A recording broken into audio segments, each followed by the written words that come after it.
This week on Supercars Talk, we basically have a full list of co-drivers for the endurance races. There's new tyres coming, and we take a first look at the 2025 silly season.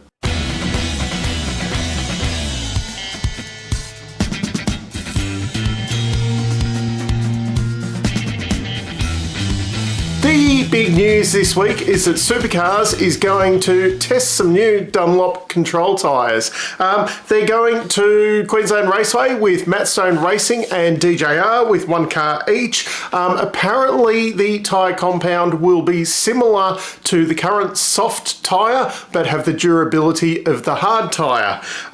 There's also hints that this will be a single compound for the whole year next year. We won't have what we currently have, where we have a super soft, a soft and a hard tyre. Could be interesting, this one though, because currently we have 3 different compound types of tyre because of the different tracks that we go to. Like, on your shorter, sprintier races at certain tracks, of course, we go for the super soft tyre, so we have the high degradation, and then you go to Bathurst and you have the hard tyre due to safety concerns. Now, last year we did go to Bathurst and run the soft tyre, and it was what everyone's calling a disaster. We had the hard tyre earlier there this year, and the racing was kind of better, so it'll be interesting to see how this plays out, but at least they are playing with it and trying different things, so we're not standing still on this option, so I'm quite happy with that. This week, we've had 2 more Enduro co-drives announced. Matt Stone Racing have confirmed that Cameron Crick will be joining with Cameron Hill to form the Cam car. Cam Waters need not apply. Cam Crick has been doing double duties this year, not only racing Super 2 with Eggleston's, but also racing in the Ute Series. And also they did announce that car will have SP Tools branding on it for those endurance races. Plus, I think it was Adelaide. Not a bad looking car. Could it just been, I don't know, done a little bit differently to look a little bit better? I was really excited by this, and then I saw the car, I was a little bit underwhelmed. I thought they could have done maybe a slightly better job. The big talking point with this one though is, grid girls are back, blah, blah, blah. Haven't Monster been doing this for eternity? They haven't disappeared everywhere. It's just not a lot of people are really singing from the hilltops that they have grid girls happening. It was also confirmed that Cameron McLeod, another Cameron, there's a lot of Cams at the moment, he's been confirmed with Tim Slade at Premier Air. So they've confirmed their lineup there. Cameron is the grandson of 1987 Bathurst winner Peter McLeod. His dad also raced at Bathurst, so he becomes the third generation after the Perkinses did. They've had 3 generations in the Great Race.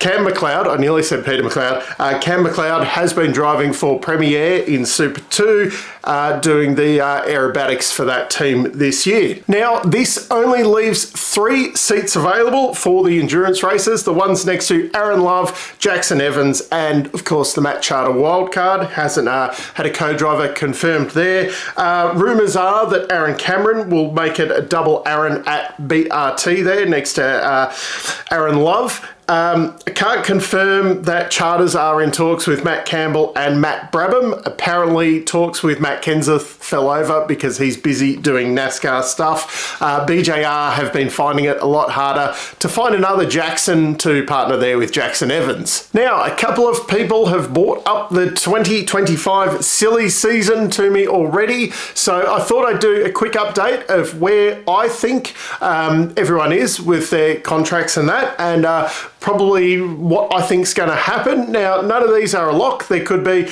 a seismic shift in the whole driver market with Cam Waters is probably the most likely to jump ship to NASCAR. Like, Shane Van Gisbergen did, and I recall actually very early last year saying, "Nah, Shane will be here for 2024. You know, he'll 2025 he'll be going," kind of thing. And then look at how that went. So you know, there could be a seismic shift here. But just a quick run through. We have some boring teams. I put them in the boring column because they have both drivers with contracts for next year. Now, this is what I believe. Obviously, there's some of them are announced as, you know, 2-year contract, which is actually like a 1+ options and things like that. So these are who I believe are locked away for next year. Matt Stone Racing has both Percat and Hill locked away. Groves have Payne and Stanaway locked away. And Team 18 has Frosty and Reynolds locked away. And of course, Triple Eight, Feeney and Brown locked away. I'm pretty sure that Courtney and Aaron Love both signed 2-year contracts with Blanchards as well. I think they might be 1+ ones, but yeah, there's no reason to invest all that money in Aaron Love and then move on from him. And I'm fairly confident that we'll see Courtney get at least another go around there. He obviously brings some decent funding with him, and you know they're quite enjoying having a champion at the team. Albeit it was a long time ago now, but they can parade him as a previous champion. Now, for what I'm going to call the medium boring ones. Tickford appear to have both Waters and Randall under contract for next year, but obviously the big talking point is Waters wants to go to NASCAR, and yeah, if he does get an opportunity, I'd say he would be gone. I think then that they'll probably have a battle on their hands with the Super 2 drivers. You got Vaughan, Dalton and Gray, who all of them will want to make the step up.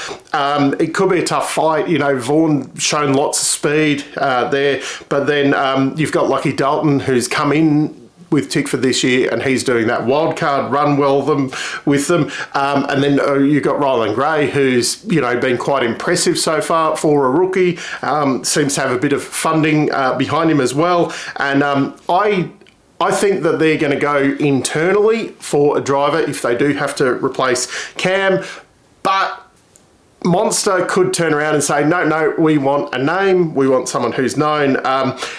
Anton is going to be available. I'd say that would probably be your first kind of hit, because I don't think you're going to get Chaz away from, I think him moving from Walkinshaws to Tickford would just be a sidestep. So I can't see him being tempted away there. So Anton would probably be your #1 target if you are going to lose Cam, and Monster needs a named driver. Walkinshaw and Andretti United have Ryan Wood under contract.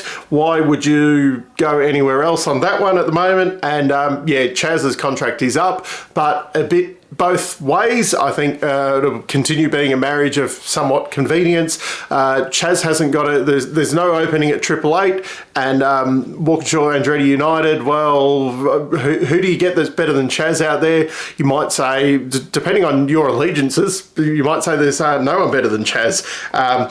The only question mark on that is if Pete Zibris doesn't get his #1 option, maybe he'll make a big kind of play for Chaz, and that might be a tempting one to jump ship for. But yeah, I think we're pretty safe saying it will be Ryan Wood and Chaz Mostert again here next year. If Chaz does jump ship though, they have got Zach Bates there in Super 2 with them. You know, could they just get him to step up? I mean, the Ryan Wood experiment has definitely worked better than, say, the Nick Percat experiment did. Brad Jones Racing, I don't think any of these guys are actually under contract for next year. I think Heimgarten is up at the end of the year, but he seems very, very happy there. I can't see them moving on from Jones or Fullwood unless they lose their funding. There was talk of Zach Best kind of going there, but his funding didn't stack up as good as,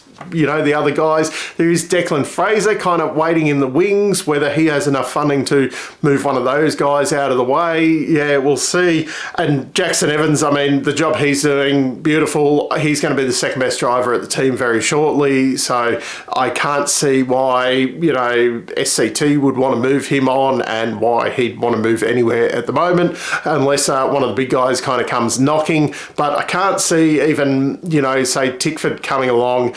They've got their own junior drivers, and if Monster wants a big name, he probably doesn't fit the bill yet. Now, for the three teams that I would call the interesting ones. All three of them are trying to sign the one-man Brodie Kostecki.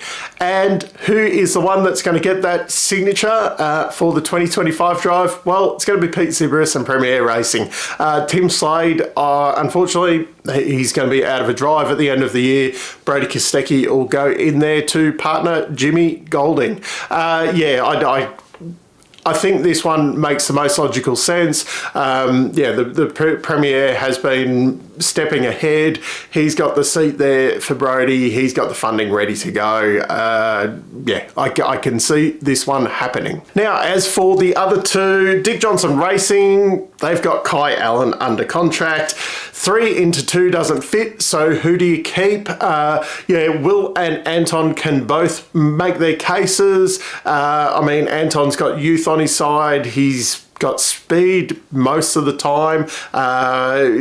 Consistency probably not quite there.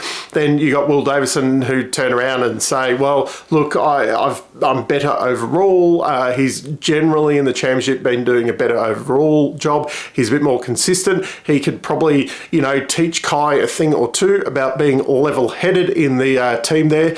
But he's, that would be a 1 or 2 year kind of thing just to blood Kai Allen in. I can only see that as a stopgap where Anton was supposed to be the future of the team and now Kai is coming in being the future of the team. I can't see them having a full change of drivers. I can't see them getting Brodie across the line here. So I'd say it's going to be Kai and one of the other two.